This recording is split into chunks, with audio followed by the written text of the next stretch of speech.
La jeune femme, la tourterelle et le vieux caïman Yuma étaient une orpheline. Sa mère était morte en lui donnant la vie. Très jeune, on l'avait mariée à un homme jaloux, si jaloux qu'il avait quitté tout le monde pour aller s'installer au milieu de la forêt. Tous les soirs, de retour de la chasse, il battait Yuma. Ce soir-là, il fut particulièrement cruel. Après avoir battu Yuma comme on bat son mille, il s'empara de son fusil et menaça de la tuer. Yuma se sauva dans la nuit. Elle voulait rejoindre le village de ses parents. Mais le village de ses parents et le hameau de son mari étaient séparés par une grande rivière. Dans cette rivière vivait un vieux caïman mangeur d'hommes. Une fois la nuit tombée, personne ne pouvait traverser cette rivière sans se faire dévorer par le vieux caïman. Yuma se retrouva au bord de la rivière. Si elle s'y jetait, le vieux caïman allait la dévorer, mais si elle retournait chez son mari, celui-ci allait peut-être la tuer. Elle tremblait, pleurait, se lamentait.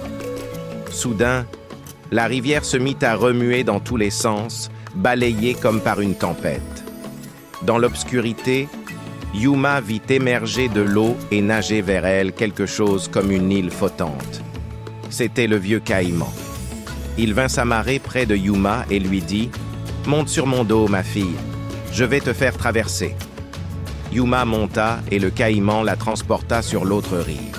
En la déposant, il lui dit cependant « Que cela reste entre nous, personne d'autre ne doit le savoir. » Yuma rentra chez ses parents. Sa marâtre effrayée lui demanda « Qui t'a aidé à traverser la rivière?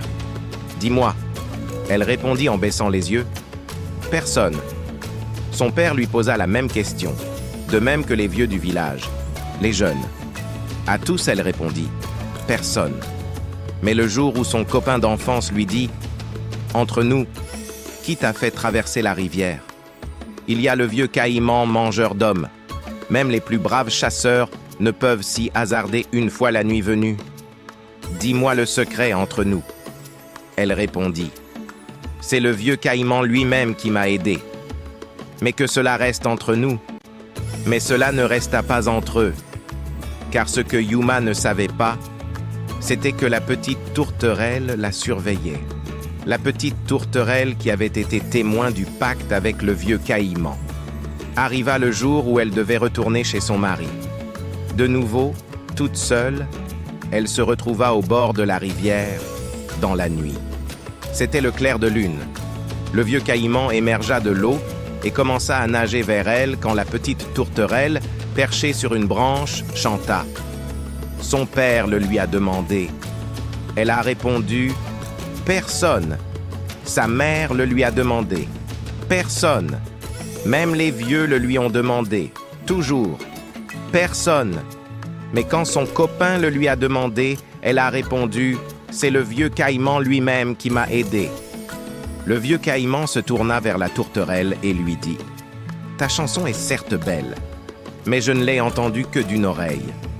Si tu venais te percher sur ma langue pour la répéter, je l'entendrais des deux. » La petite tourterelle sauta sur la langue du vieux caïman et acheva sa chanson dans l'estomac de celui-ci.